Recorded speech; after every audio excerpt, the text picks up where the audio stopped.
What is CASL, and what does it mean for my company? Canadian Anti-Spam Legislation, or CASL, is a set of laws that will place new restrictions on businesses based in or operating within Canada starting on July 1, 2014. These rules apply to entrepreneurs and not-for-profits, as well as regular businesses, and can be enforced with stiff penalties, up to $10 million Canadian. In addition, violating CASL can open you up to private remuneration for the affected parties, depending on how your violation affected the persons involved. Something else to keep in mind is that these laws don't apply only to companies based in Canada. Any business that contacts persons within Canada is bound by these laws, and the governing organizations, the CRTC, the Competition Bureau, and the Office of the Privacy Commissioner can contact other countries with similar rules about spam and report the violations to those countries as well. This means that you could end up being fined by more than one country if you're not careful about always meeting anti-spam legislation wherever you do business.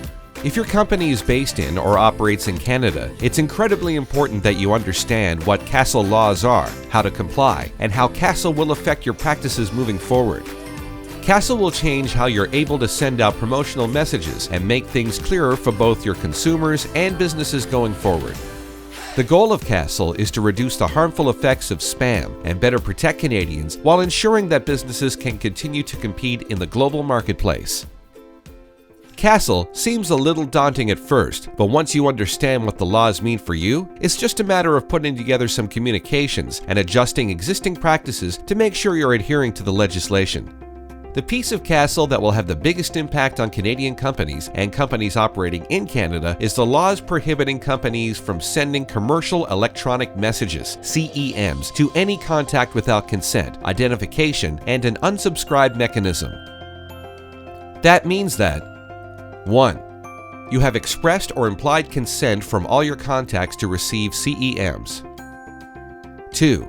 You must clearly identify your organization in the CEM, as well as anyone else on whose behalf the CEM is being sent. And 3. In every message you send, you must provide a way for recipients to unsubscribe from receiving messages in the future. If you use SimplyCast to send your CEMs, numbers 2 and 3 are built into our platform, so they're taken care of. All the messages sent through our system require the sender identification and include an unsubscribe mechanism by default. The tricky part is making sure that your data is clean and that you are adhering to the consent portion of the law. You must have expressed or implied consent to send CEMs. It's important to note the difference between the two. First up, what is implied consent? If you have an existing business relationship with a contact, you have implied consent to send them CEMs.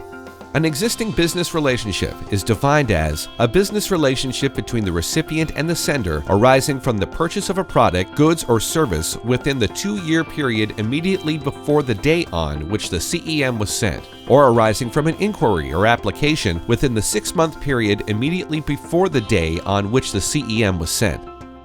It is important to note that 6 months after a contact inquires about a product service or 2 years after a contact purchases a product service, implied consent is no longer valid and express consent is required to continue sending CEMs. It is up to you to monitor this activity, and you are liable if you are not adhering to the laws of consent. We recommend asking for express consent at various touchpoints throughout the business relationship that warrants implied consent, and sending CEMs to contacts who have provided express consent only as a safeguard. So, what is express consent? In a nutshell, express consent means that the contact has given your organization explicit permission to send them CEMs either in writing or orally. If there is ever a dispute, the onus is on your organization to prove the contact has expressed consent to receive CEMs.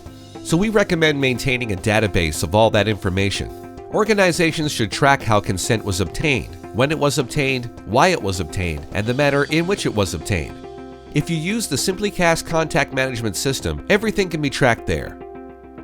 It is extremely important for organizations to understand that express consent must come through an opt-in mechanism. Common opt-in mechanisms include sign-up forms, landing pages, and the old-school method of collecting business cards at events, which is only a CASL-compliant opt-in mechanism when combined with expressed oral consent to receive CEMs. Opt-in activities are only valid under CASL regulations if the CEM recipient took a positive action to indicate their consent, as opposed to silence or inaction.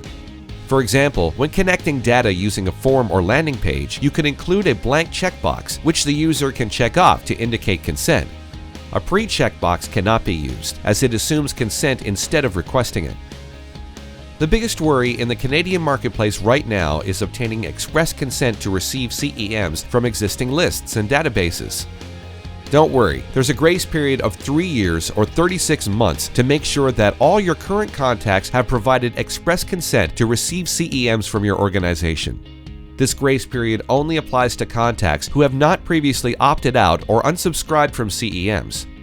The implied consent offered in the grace period ends as soon as the contact opts out of communications or unsubscribes, as well as when those 36 months are up. It's interesting to note that express permission granted before July 1st, assuming it was gathered using the methods CASL requires, does not expire unless withdrawn. With all this in mind, we've designed a few processes that will help ensure you are CASL compliant. To make it even simpler, we created video tutorials to help you set up your CASL compliance campaigns.